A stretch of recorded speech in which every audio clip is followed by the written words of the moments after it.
Hello everyone. तो हम पढ़ने वाले हैं Veratrum album by Essence of Materia Medica George Vithoulkas से। ठीक है, तो वेरेट्रम एल्बम में आपको मिलती है कांस्टेंट एक्टिविटी। जो वेरेट्रम का पेशेंट है वो कॉन्स्टेंटली एक्टिविटी करता रहता है जो कि विदाउट पर्पस रहती है। ठीक है, जैसे कि चेयर्स ठीक करना, क्लीनिंग करना, जिसका कोई पर्पस नहीं है तो वो उसी एक्टिविटीज़ में इंगेज रहता है।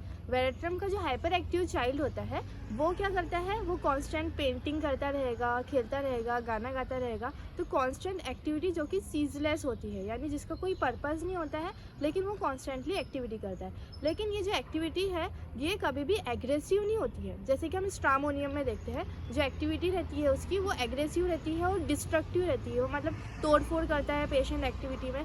लेकिन जो वेरेट्रम का पेशेंट रहता है उसकी एक्टिविटी कैसी रहती है, माइल्ड रहती है, अपनी खुद की सेक के लिए रहती है, फॉर इट्स ओन सेक वो एक्टिविटी करता है। तो जब पहला फेज रहता है वो कांस्टेंट एक्टिविटी का रहता है, और सेकंड फेज जो रहता है वेरेट्रम का वो उसको एक डिल्यूजन रहता है। ठीक है, क्या डिल्यूजन रहता है उसको, कि मैं एक ऐसा इंसान हूँ जो गॉड ने मुझे भेजा है टू सेव द वर्ल्ड। ठीक है, तो उसकी जो आइडेंटिटी है उसका उसको कन्फ्यूजन रहता है कि वो कौन है। वो एक ऐसा प्रीस्ट है, ऐसा फादर है जिसको भगवान ने भेजा है और वो पूरी दुनिया को सेव करेगा। ठीक है, तो confusion of his identity. Okay, so veratrum album.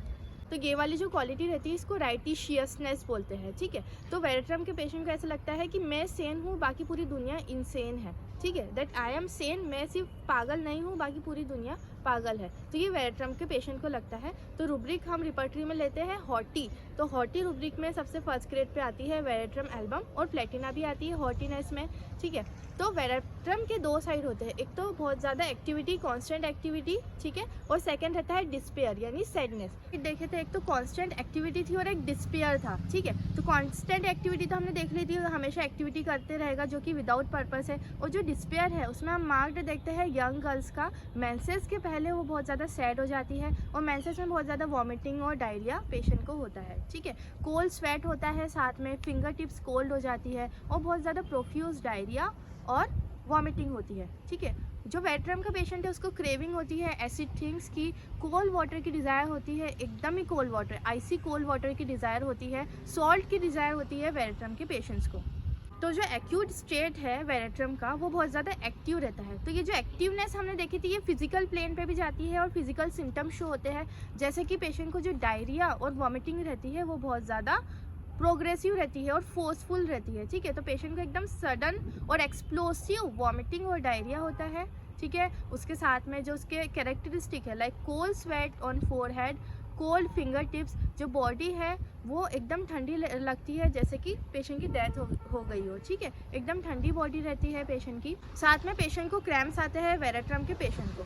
ये जो एक्टिव स्टेट है वेरेट्रम का उसको हम कंपेयर करते हैं वेरेट्रम को दूसरी रेमेडीज़ के साथ, जैसे कि हायोसाइमस और स्ट्रामोनियम। तो इसका जो एक्टिवनेस है वो इनके जैसा नहीं है, टेरेंटुला का और हायोसाइमस का और स्ट्रामोनियम का। ये कैसे बहुत ज़्यादा डिस्ट्रक्टिव रहते हैं, लेकिन वेरेट्रम ऐसा नहीं रहता है। वेरेट्रम में हमको क्या मिलेगी चीज़ें, एक तो वेरेट्रम का पेशेंट रिलीजियस होता है, राइटिशियसनेस यानी खुद की आइडेंटिटी का कन्फ्यूजन है, उसको मिस्टेकन आइडेंटिटी है, उसको ऐसा लगता है मैं ही ऐसा इंसान हूँ जो पूरी दुनिया को बचाने वाला हूँ, तो राइटिशियसनेस। हॉटी होता है पेशेंट। उसके अलावा वेरेट्रम के पेशेंट में तीनों मेनिया मिलते हैं, बेलेडोना, हायोसाइमस और स्ट्रामोनियम। तो इन तीनों का जो मेनिया है, जैसे बेलेडोनिया में कॉन्स्टेंट एक्टिविटी होती है, सेरिब्रल एक्टिविटी रहती है और बहुत ज़्यादा डिस्ट्रक्टिव एक्टिविटी रहती है, और जो हायोसाइमस है उसमें क्या रहता है, लैशविशियसनेस रहती है, और जो स्ट्रामोनियम है उसमें रिलीजियसनेस मिलती है। तो ये तीनों चीज़ों का कॉम्बिनेशन हमको वेरेट्रम एल्बम में मिलता है। उसके साथ में हम फिजिकल सिम्टम्स देख लेंगे वेरेट्रम के। सो आई होप कि आपको वेरेट्रम एल्बम समझ में आया हो।